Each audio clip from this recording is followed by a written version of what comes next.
Hello, I am Ian Williams, the president of the Foreign Press Association. No further pretensions. The White House is safe. We've already had a president on this week, in fact, Jose Ramos Horta, who takes up office tomorrow evening. Congratulations to the new president of East Timor, and I'm glad we were able to play a part in his inauguration, no matter how small. It's almost related to what we're discussing here because the East Timorese were being swamped by the Indonesian settlers and were the remnants of Portuguese colonialism. But they escaped most of what Justin Gest discusses in his book, Majority Minority, which is getting attention because it has huge implications in I'm going to say, inshallah, the post-Trump era, but who knows for how things go. And Justin, you've looked at a group of societies where the ethnic balance is swaying one way or the other: Trinidad and Tobago, Mauritius, New York in the colonial era, because people do forget that the Irish were the Muslims of the day for most white Anglo-Saxon Protestants. In fact, they were followed by the Italians, who were the anarchists of the day, as Sacco and Vanzetti would testify if they could be resurrected from the grave where they were chased. So, these changes, you've analyzed them, but more to the point, it's not just a case of understanding. It's using history to look at prospects. And the whole point of ethnicity is bewildering. I came from Britain and I never discovered I was white in the same way. I still refuse to put white on any census forms. I feel I have no particular connection with anyone from the other end of Siberia compared with somebody who lives in the same block. It's for me, it's an artificial construct, but it is an artificial construct with consequences for those who are excluded or included in it, as you will testify. But you've got this dilemma in the book that you're dealing with concepts that you don't really believe in, but everybody else believes in them, so they're real. It's a bit like a German Jew of sort of 6 generations who discovers that he's on his way to Auschwitz because his great-great-great-grandfather was of Jewish origins that he never thought about till then. Whatever you think is irrelevant to what the society think and what the authorities do. So, what are your conclusions from this book about what some of us think are the dire state of American electoral politics? Sure. Thanks, Ian, for inviting me on. And if we're going to cut to the chase, this book ultimately asks about how societies respond to great demographic change, such when the minority group or more than one minority group start to outnumber the original majority group.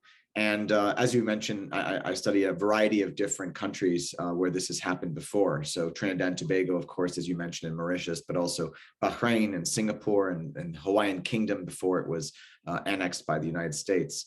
And what I ultimately find is that these milestones are governed, that they're actually subject to leadership, that they're subject to policy.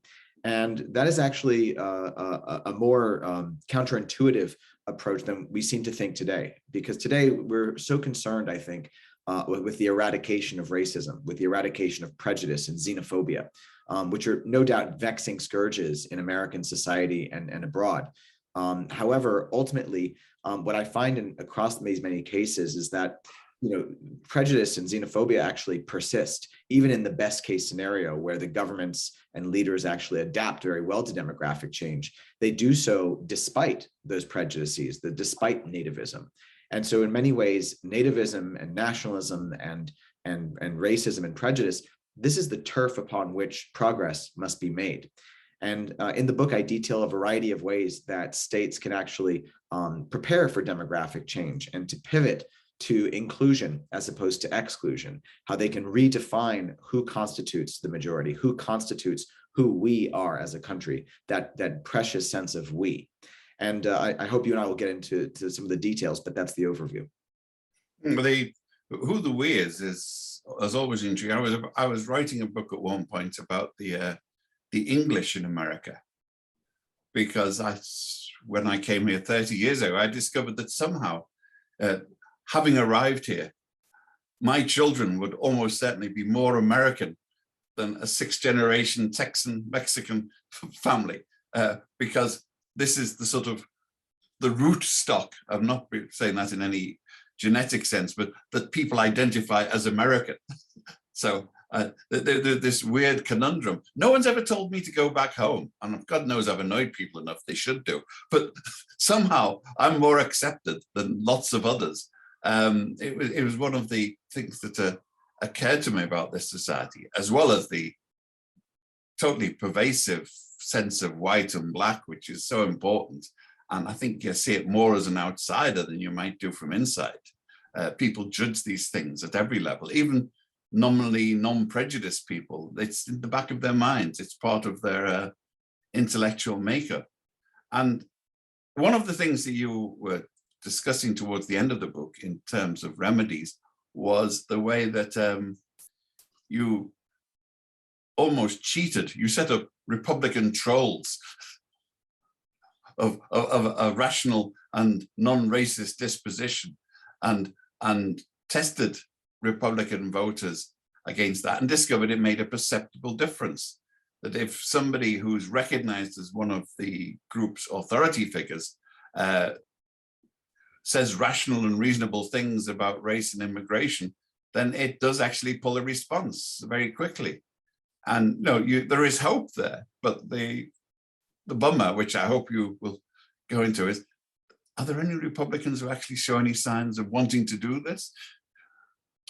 Yeah, so I think one of the principal tactics that I talk about in the book as being really effective is that I think that we cannot lament nationalism, and I think that particularly liberals and those on the left of the political spectrum are so disgusted by nationalism. They find it vile, they find it foul, and of course what comes to mind when you think of nationalism are its excesses.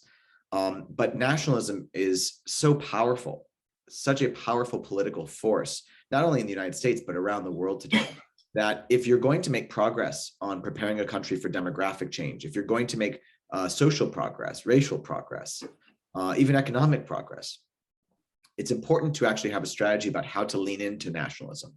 In many ways, I think about it using the metaphor of a bamboo finger trap. The harder you try to pull away and resist the force of the finger trap, the tighter, the more it tightens around your fingers. And actually the way to loosen the trap is to actually go ahead with the momentum of the trap to actually, go inwards rather than outwards. And I think in many ways, that's how I think of nationalism. You have to actually go with the grain if you're going to actually defeat it, if you're going to reorient it. And there's two principal ways, I think, that I come up with, at least in the book. There's indubitably countless more ways one can tackle nationalism. But one is to actually reorient it in order to justify demographic change, in order to demonstrate that a nation's survival, which is ultimately what nationalism is all about, is conditional on the repopulation and the invigoration of the population of a society.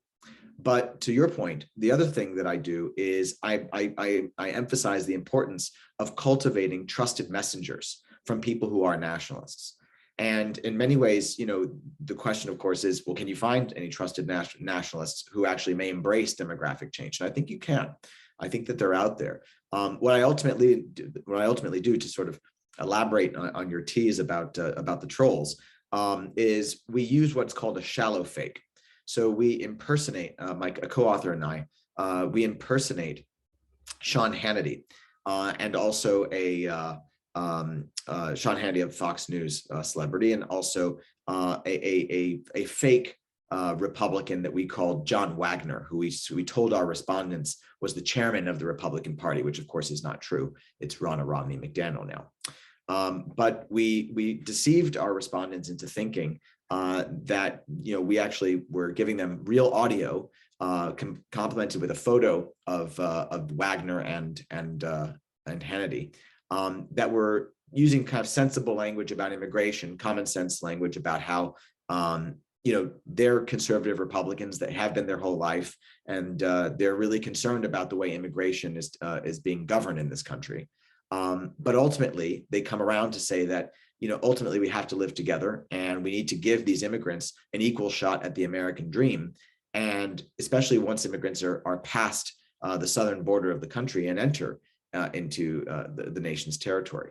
And what we find, of course, is that those messengers actually nudge public opinion. They move the dial in a more liberal direction. And so cultivating nationalist messengers and leveraging nationalism to justify immigration and demographic change is really the way forward, by leaning into that nationalism rather than trying to resist it.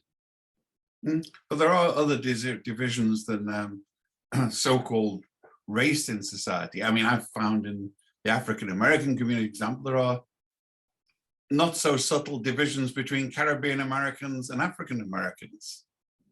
For example, I know that at the time of Colin Powell was mooting a presidential bid, there were several African Americans who told me he was Caribbean American and they didn't trust him because of this. Though the people have 10,000 several ways to divide and isolate each other.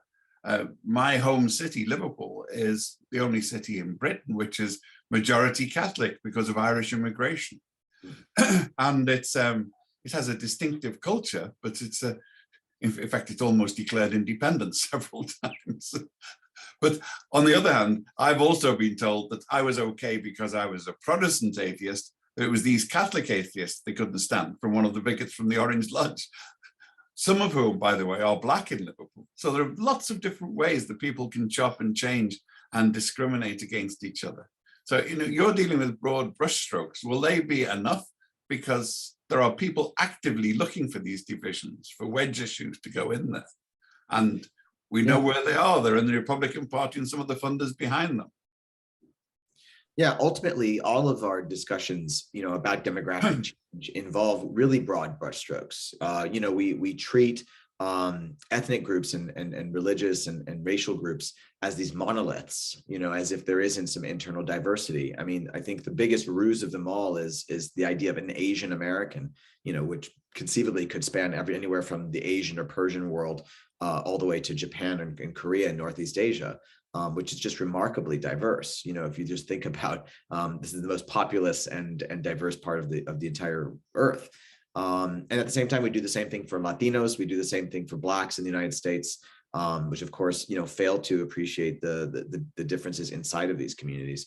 But certainly in generalizing, it's a sort of a necessary evil, I guess, statistically.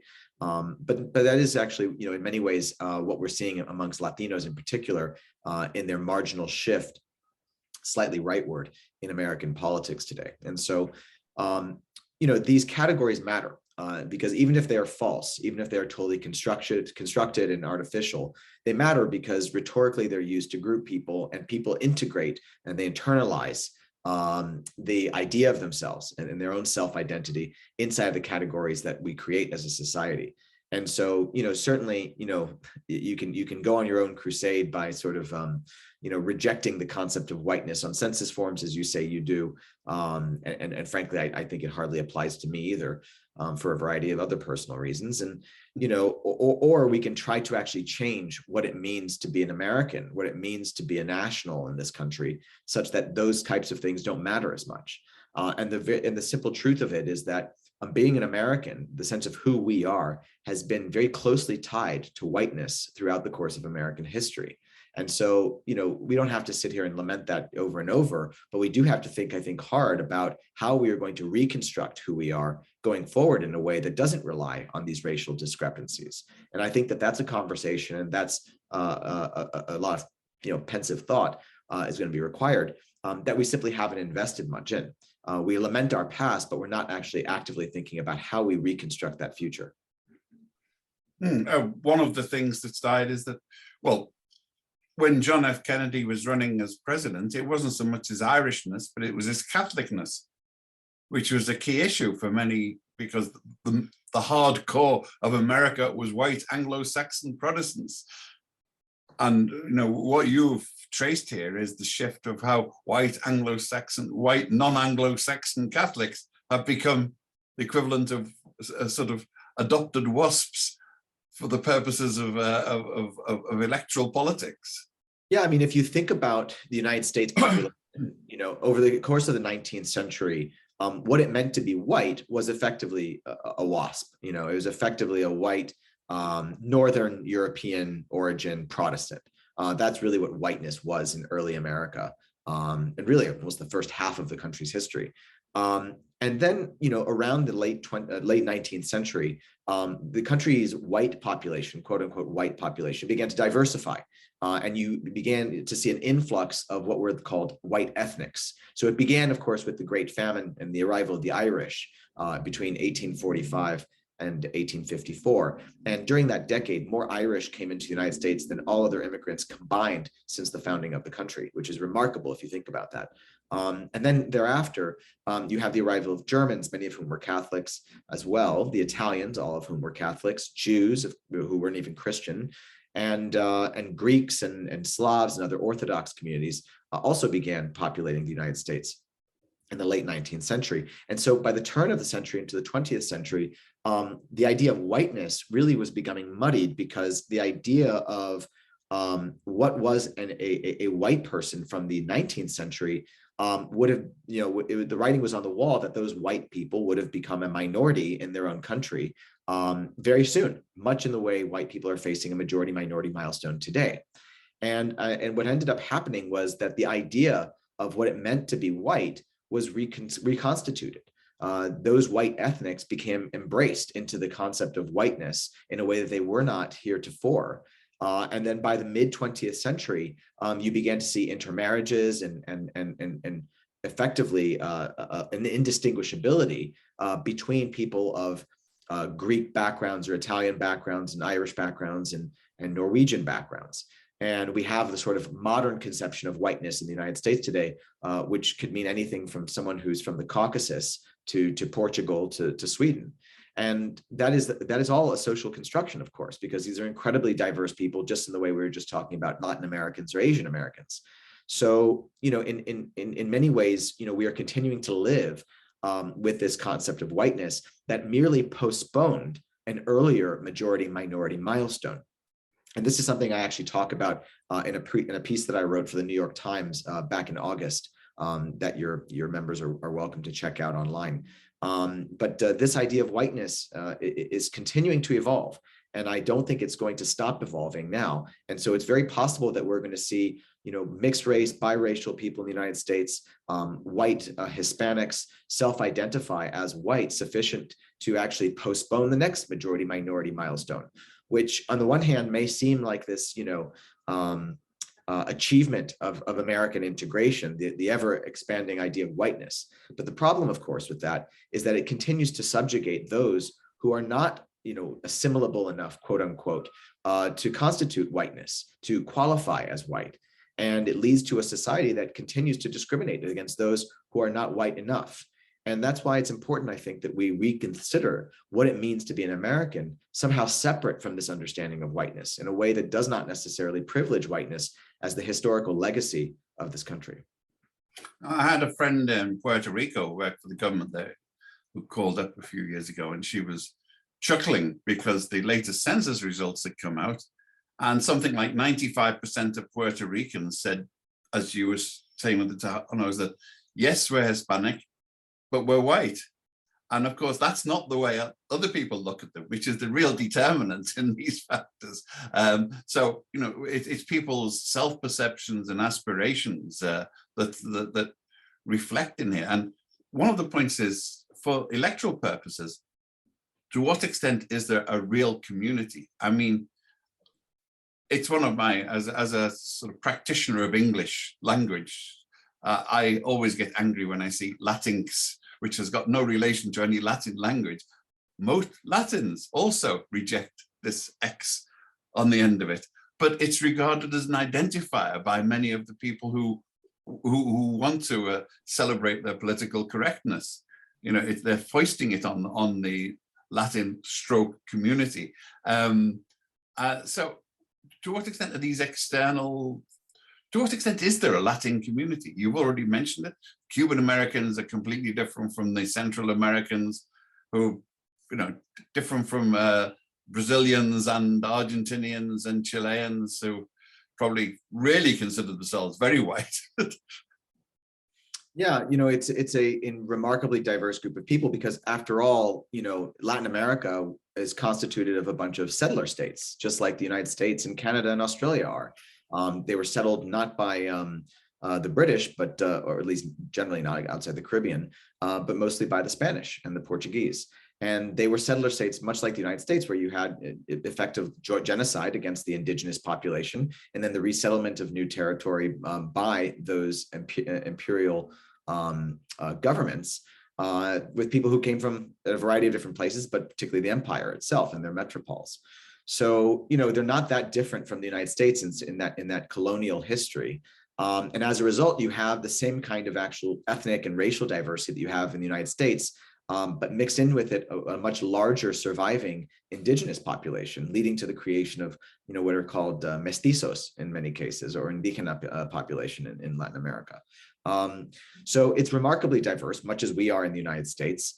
And so really what I think Latinidad is doing, the idea of Latinity is doing, is classifying a group of people geographically and also largely linguistically, because with the exception of places like Suriname or Brazil or the East Caribbean, this is a largely Spanish-speaking group of people, and so it's more of a linguistic community than anything. And as a Spanish speaker, as an Hispanohablante myself, I sense that because there is a sense of camaraderie between people who can speak Spanish, and that endures in the United States.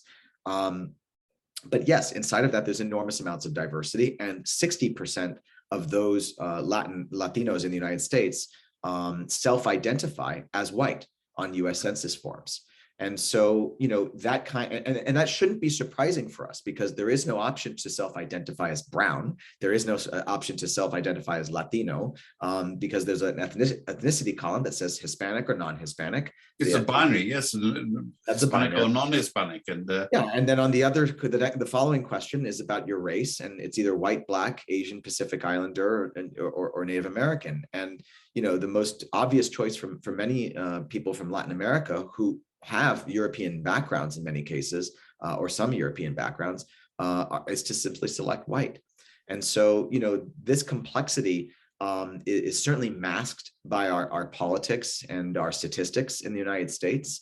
I don't wish we wouldn't collect those statistics, so they're very valuable. But we should actually interrogate, the complex reality and the nuances underneath them, to better recognize not only the constructed nature of these artificial boundaries and classifications, but also to recognize, I think, a common humanity and a common struggle in this country, because I think that struggle and the dreams that are associated with it is what really binds Americans together. It's not whiteness. I remember at the time of the independence and the wars in the Balkans, in Bosnia and Herzegovina, in Sarajevo, I think over 30% of the population insisted that they were Yugoslav, that they were this composite mixture, that they weren't Croatian, they weren't Muslim, that they weren't Serbian.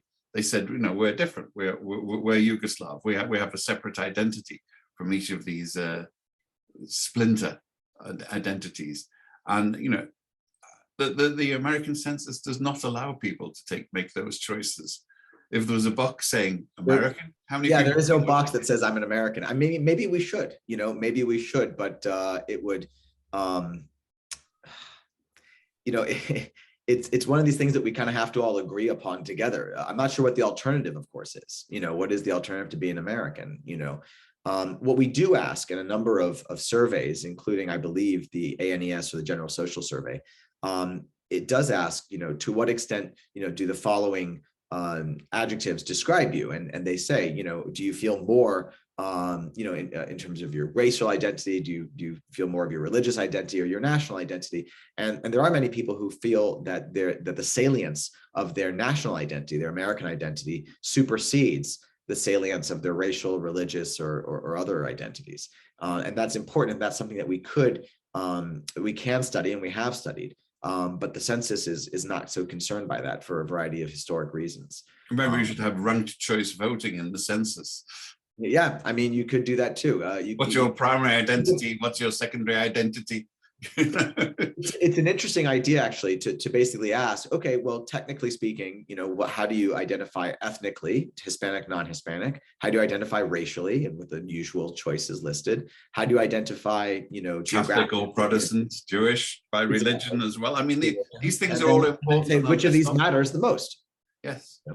That's an interesting idea. But I think that the Yugoslav example is an important one, because it shows the way that the Yugoslavian state, the government, was able to construct a pan-Yugoslav identity. I mean, even the idea of Yugoslavia, South Slav, was a regional identity that was intended to blur the boundaries between these earlier ethnic groups. And of course, they did so only temporarily, because they were reinvigorated in the 1990s and thereafter. But it was still an achievement of the state to actually do this. And that demonstrates the power of government to actually change minds and to change the way people orient themselves, both personally and publicly. Yeah, I mean, the Kosovars identified as Yugoslav, not because they felt especially Slav, but because they counted on Belgrade to protect them against the Serbs. When that fell apart, we got Kosovar independence in a big way, or Kosovar irredentism in the face of what the Serbs were doing at the time. But hovering over the back of this, I was remembering LBJ, who, if you remember, I think I remember, said after he started his Great Society, the anti-discrimination legislation, that he just lost the South for the Democratic Party for a generation. Well, of course, he was wrong. It's 2 generations. And it seems to be persisting almost. And, there's a sort of hopeful assumption in what you're saying. There are people of goodwill there. There are people who are actively using this as a wedge issue, and they are fermenting it. And how do we do it? We've know all over the world that a lot of the people you interviewed in Mauritius and in Trinidad, Guyana is a similar place. They weren't actually being malicious. They were just, this is the way to get power. We can rile up the voters if we play the carnival card in Trinidad, or we play the Creole versus the Hindu card in Mauritius. That's the way to get power. And so a lot of people who do racist things are not racist. They are cynical, power-hungry politicians and their backers who see this as the way to do it. How, I was intrigued and heartened by your Republican trolls, your fake liberal trolls. But can it work against massive right-wing foundations that want power, and for economic reasons that they don't really mention to their base, but are quite prepared to play the race card to get there? Yeah, look, there's a lot of questions kind of all bound into those statements, Ian. I think that there's a couple ways of unpacking this. So without a doubt, there are very strong electoral incentives to try to divide societies on the basis of race and religion, when you have a diverse society. There are very strong temptations to do that, because that's the nature of majoritarian politics. And so we see that as a sort of consistent component of diverse democracies the world over. It's everywhere. On the other hand, in the United States, we are diversifying to the point where we don't just have one dominant group against another dominant group. We have many different groups. And, as we've already discussed, even white people who today qualify as white are conscious of their family's exclusion, are conscious of the discrimination that their families endured historically, and are wary of the fact and conscious of the fact that they too arrived on the shores of the country as immigrants. And that's an enormous advantage that the native majorities in other countries do not possess, because it's harder for them to reflexively see themselves in the eyes of their minority groups. So that's a really big advantage, I think, in the United States. That's also consistent with other places like, Australia, Canada, but also Trinidad and Tobago. That said, my optimism comes from the fact that we really haven't even tried. we haven't tried to prepare this country for demographic change. We haven't actually tried to cultivate a different form of nationalism. We haven't tried to rethink who we are, who the we is in this country. And I think that if we did, there would be a really strong public reception to it. I think that there's an exhaustion right now in American communities about the polarization of our politics, and also by the racialization of our politics. I think people are done, being so angry and being so riled up by politicians, and they would love to see someone who's able to transcend these differences and rethink who we are. But that also requires sacrifices. It requires politicians who are willing to lose, not just battles, but also sometimes elections. They have to compromise on certain issues that they may care about. And they ultimately have to break taboos and break boundaries to appeal to unlikely voters and unlikely constituencies. And so, that kind of courage is, and unfortunately, it seems short supply. But there are ways to actually pivot towards inclusivity, to pivot away from the politics of exclusion. And we see it across these examples in the book. Many people who read the book are going to say, well, there's kind of bad stories here, and in a place like Bahrain or Singapore or Mauritius, and more hope comes from a place like Hawaii, maybe. But I actually don't see it that way. What I see it as, these cases demonstrate a variety of different pivots that societies and governments have made, because it's never all bad, and it's never all good. In Singapore, without a doubt, the PAP, the ruling party there, both under its founding leader Lee Kuan Yew and thereafter, has utilized race to maintain power and to discriminate in the provision of public services and immigration. It's without a doubt. But Singapore also has, by far the most coherent policy towards demographic change. It has by far put in the most concerted effort and thought into how to self-identify as a nation than any of these other countries. And we have a lot to learn from the Singaporeans in that way too. Similarly, in a country like Hawaii or in a society like New York, historically, we did see the sort of transcendence of earlier lines and boundaries of difference. But at the same time, we also saw virulent nativism and lots of prejudicial lawmaking. And so, I think the key is to take away what are the tactics that work, what are the examples of inclusion and inclusive governance that was successful, and how do we avoid the pitfalls of democratic governance and its more exclusive tendencies. One of your examples you looked at was New York, and how the New York Police Department was almost an ethnic enclave of its own, because they're not recognizably Irish from what I know of Ireland, but they have their own tribal subgroup here. That group almost entirely kicked off its democratic ties when Dinkins became the mayor. They went wholesale to the Republicans. And yeah, it was the old prejudices kicked in with renewed force in a very disturbing way, epitomized by Giuliani, who was doing a dry run for Trump, of course. Yeah, and certainly, in a way that's right. For the benefit of our viewers, New York is not a sovereign country. All the other societies that I study, of course, are sovereign countries, including Hawaii, which was sovereign until 1893.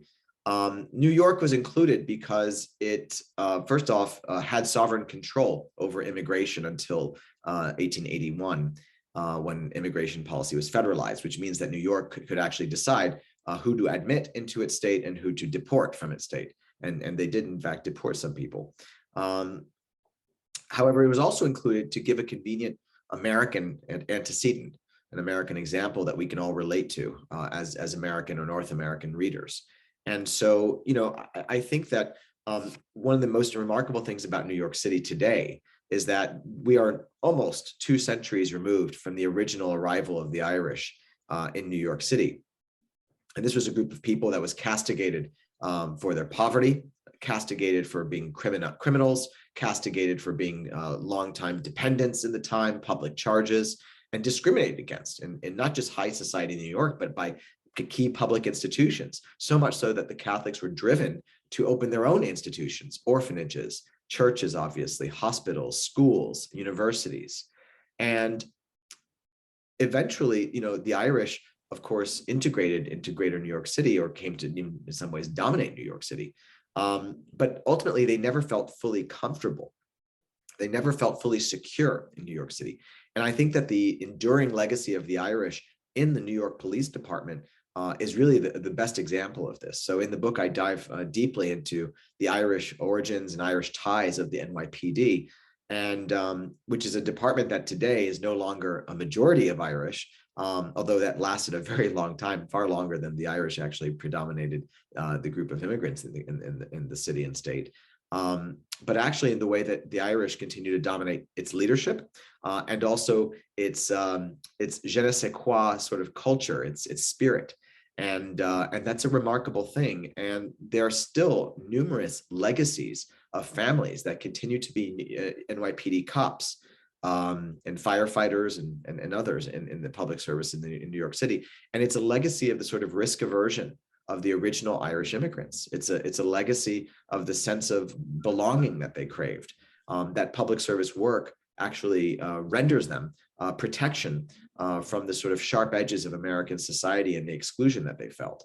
And so, in that chapter, as Ian advertised, I get deep into this, into the way that, so many Irish are still living a legacy that is now almost 200 years old.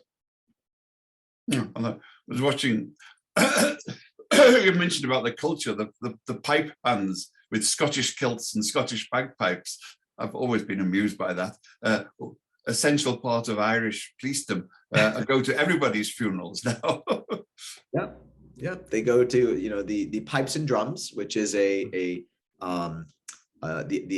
Irish the band outlet, the band branch or arm of the Irish police affiliation group. They attend every single NYPD funeral. They are the kind of main event of the St. Patrick's Day parade every year. And to this day, Irish lore and culture predominates inside of the ranks of the NYPD, which is in many ways run in ways reminiscent of a secret society from the old country. And unrecognizable to anyone freshly coming from Ireland, in my experience. Absolutely. It's an exile community. Well, it's a construction of itself, right? Yes. It's neither Irish nor fully American, in a sense. It's this melange that is created, kind of like a chicken tikka masala, in Britain, the national dish. It didn't exist in India. It was brought there by the British effectively, because it was a creation of the diaspora. And in many ways, that's exactly what the pipes and drums are. It's a creation of the diaspora, an affinity group, meant to celebrate Irish culture and Irish history and the legacy of the Irish contributions to New York City. But one of these legacies, it's still there, because there are other divisions apart from race, is that one of the wedge issues that's being brought up by these Machiavellian trolls in the think tanks are the gay issues, the transphobe issues. And of course, the Irish have been on the forefront there for many years. They were refusing to allow any overt gay presence on the parade, which yet another wedge issue in a city. There are probably more gays in New York than there are first generation Irish, certainly. Yeah, I didn't realize that was such an issue. Although I suppose it's not surprising. The ties obviously between the church, between the Catholic Church and the Archdiocese in New York City, remain very strong. Although frayed, given the sort of scandal that has consumed the church in recent decades, which I write about a bit in the book. But yeah, those ties remain. And it'll be a lot. I did an article for The Guardian suggesting that we'll know it's really Irish when there's an Orange Lodge parade with the huge drums going down Fifth Avenue along with the St. Patrick's Day parade. But I don't anticipate seeing it anytime soon. So where do we go from here? Because one of the issues that's in there, you're mostly dealing with societies where, as an immigrant, versus, how should we say, indigenous or earlier immigrants. And yet the issue in the United States is that there's a permanent substructure of Black Americans who were brought here as slaves, who antecede all of the other groups, and whoever comes in afterwards seems to slot above them. You mentioned about how the Irish were, sort of succeeded in their second tier position by the Italians and the Greeks and others. That whatever happens, one of the causes of African-American resentment is they always seem to slot in at the bottom. No matter who comes after them, they slot above. And it's they're not an immigrant culture, of course. And that's, even though they're not an electoral majority, except in a few places, it is at the core of this shifting ethnic alliances for elections, isn't it?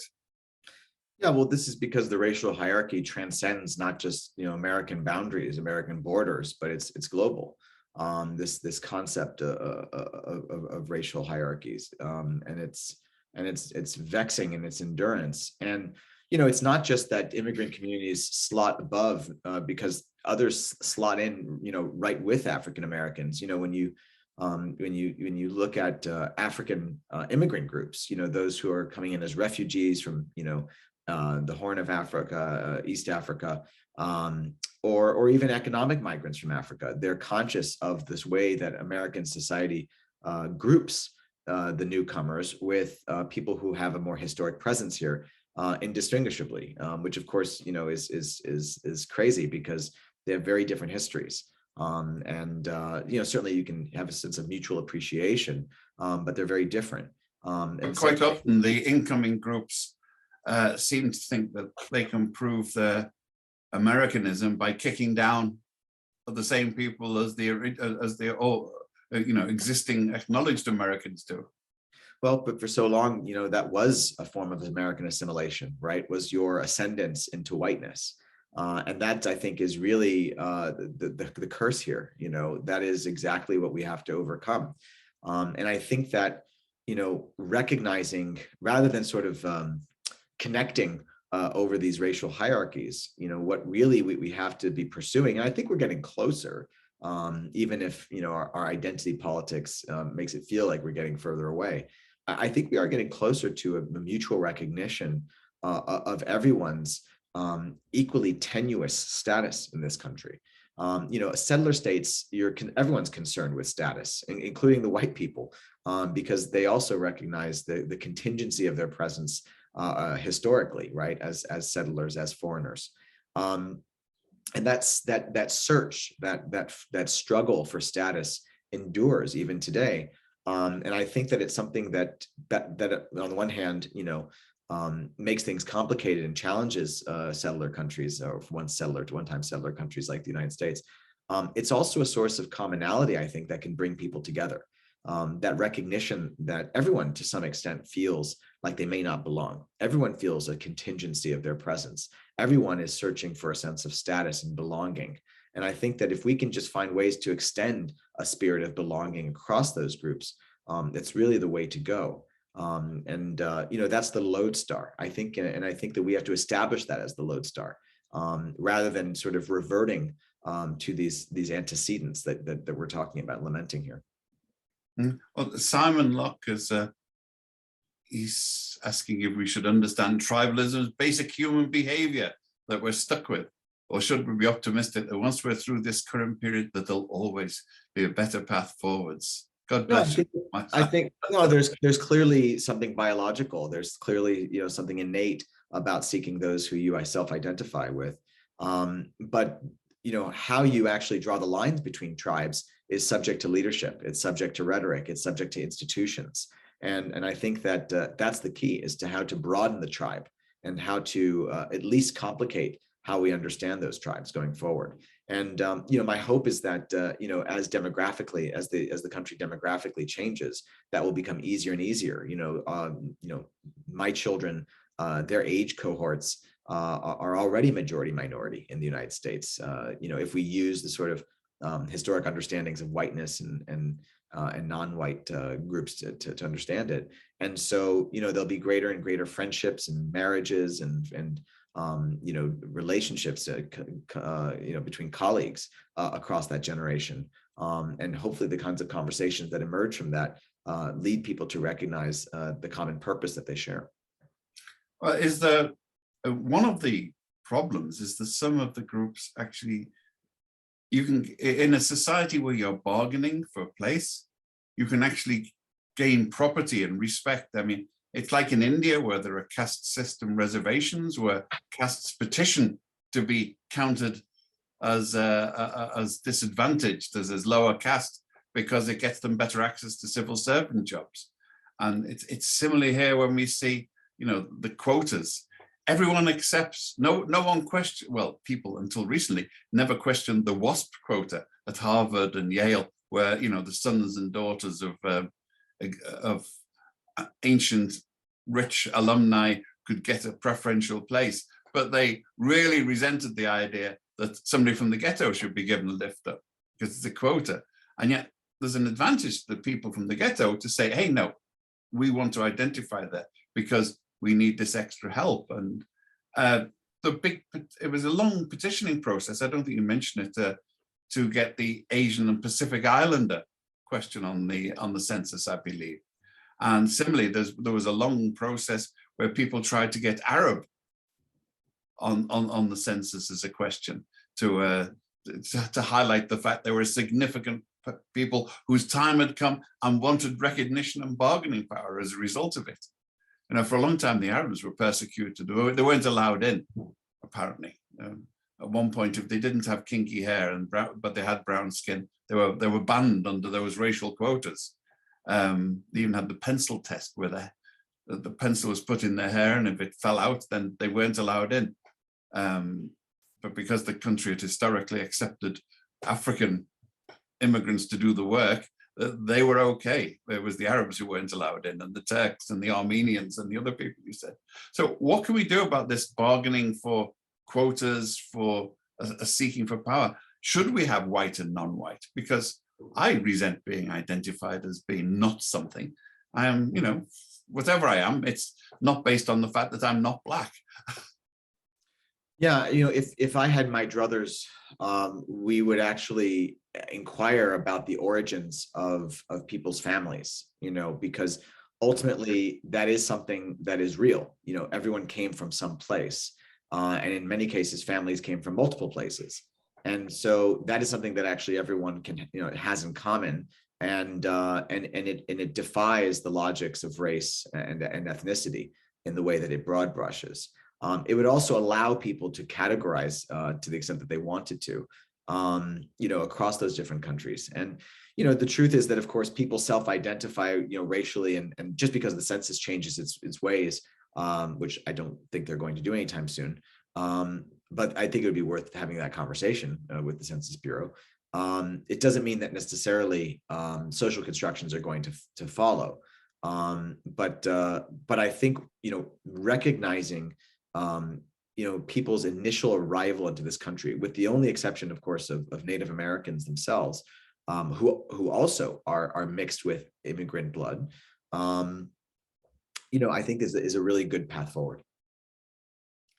So it's well, we've discussed it before, the preferential choices for origin. Which of these is most important to you? Yeah, I think that's a great idea. Oh, let's start a campaign. We'll have a movement. But I mean, in the immediate pressing point, we have an election coming up. We have midterms, and we have one of the advantages of these wedge issues is they overcome ideology. Now, many of the people who are going along with the racist dog whistles, they're only opposed to social welfare schemes when they go to Blacks or when they go to undeserving Hispanics. And I mean, it was one of the things that was carefully crafted by Roosevelt with the New Deal, was to get the Southern vote on board. The Southern crackers were all in favor of government aid for poor people, as long as they were poor white people. So most of the provisions which people forget of the New Deal were carefully drawn to exclude domestic workers, farm workers, all the people who are less likely to be white. Even the housing programs were, as we know, with the redlining, were excluded. That was part of the deal. So they weren't opposed to the ideology of social and collective welfare, but they were horrified by the idea that this benefit would be going to somebody who they didn't think deserving. How can we get over that? Yeah, we still see the legacy of this today. There's a perception that the expansion of Obamacare was going to be, disproportionately benefiting people of ethnic minority backgrounds, when in fact, actually, statistics show that a majority of those who is extended to and who have taken it up are actually people who self-identify as white. There's a perception, I think, that when you support second language learners in schools, that white students do worse, or that it delays their development. But in fact, actually, there's been extensive research showing that being in the presence of second language learners actually enhances white students' test scores. So many of these are ruses and just political sloganeering and tropes that are created. That I don't think is what's actually dominating American politics today, though. I think what's dominating American politics are debates about white grievance. I think that the specter of demographic change in the United States is a shadow that is sort of hovering over all of our decisions in our politics. And there is a urgency among those, particularly on the far right, to secure a sort of dominant status in American society of their cultural views.